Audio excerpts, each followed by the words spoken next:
warahmatullahi wabarakatuh. Salam sejahtera bagi kita semua. Shalom Salve. Perkenalkan, nama saya Rita Busia Farfar. Perkenalkan, nama saya Jasmine Kesyarita Raubun.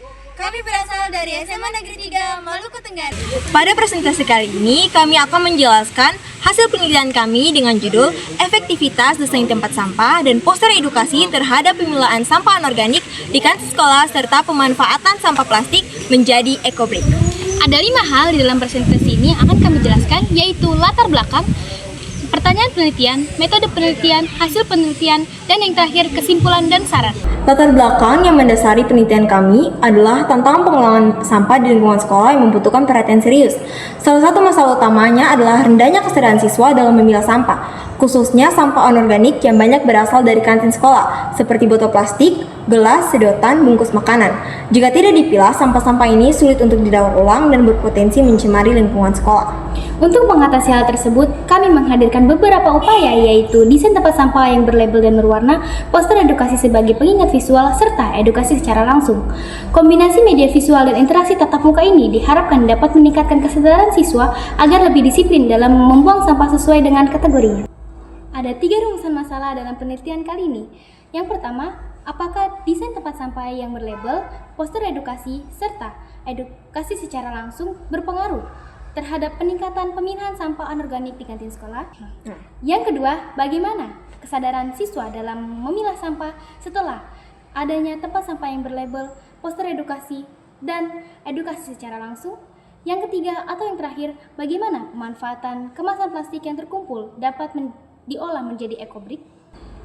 Tujuan penelitian kami terbagi menjadi 3. Yang pertama, mengetahui efektivitas desain tempat sampah berlabel, edukasi poster, dan edukasi secara langsung kepada siswa dalam meningkatkan pemilahan sampah anorganik di lingkungan sekolah. Yang kedua, menganalisa kesadaran siswa dalam memilah sampah setelah diberikan perlakuan berupa desain tempat sampah berlabel, poster edukasi, dan edukasi secara langsung.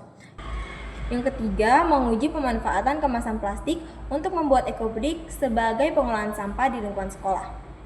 Metode yang digunakan dalam penelitian ini adalah eksperimen sederhana dengan menggunakan metode kuantitatif dan kualitatif. Pemilihan metode ini didasarkan pada tujuan penelitian yang meliputi evaluasi kegunaan sampah plastik untuk membuat ecobrik dan menilai efektivitas desain sampah berlabel, poster edukasi, serta edukasi secara langsung kepada siswa dalam meningkatkan keterampilan pemilihan sampah dalam mengolah menjadi ecobrik. Penelitian ini dilaksanakan pada tanggal 19 hingga 25 Agustus di kantin SMA Negeri 3 Maluku Tenggara, karena area ini merupakan area penghasil sampah terbanyak di SMA Negeri 3 Maluku Tenggara dan merupakan pusat aktivitas siswa-siswa SMA Negeri 3 Maluku Tenggara.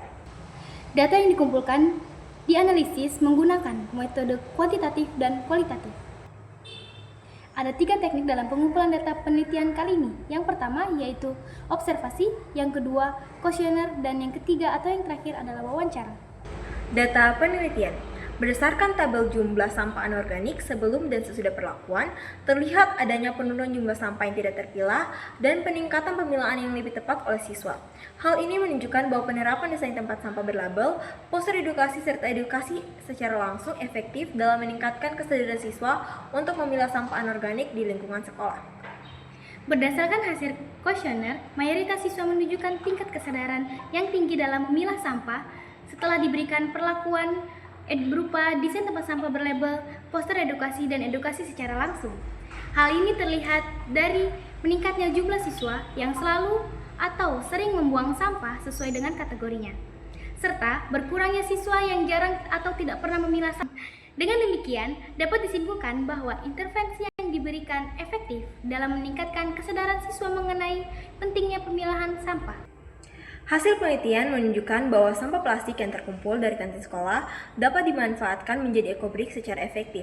Pemanfaatan ini tidak hanya membantu mengurangi volume sampah plastik yang berpotensi mencemari lingkungan, tetapi juga menghasilkan produk yang bermanfaat seperti kursi sederhana atau hiasan kelas. Dengan demikian, ecobrik terbukti menjadi solusi kreatif dan ramah lingkungan dalam pengelolaan sampah plastik di sekolah. Kesimpulan pada penelitian kali ini, berdasarkan hasil penelitian mengenai efektivitas tempat sampah berlabel, poster edukasi, dan edukasi secara langsung dalam meningkatkan pemilahan sampah anorganik di kantin sekolah, diperoleh beberapa kesimpulan sebagai berikut. Yang pertama yaitu efektivitas intervensi. Desain tempat sampah berlabel, poster edukasi, dan edukasi secara langsung terbukti meningkatkan pemilihan sampah anorganik di kantin.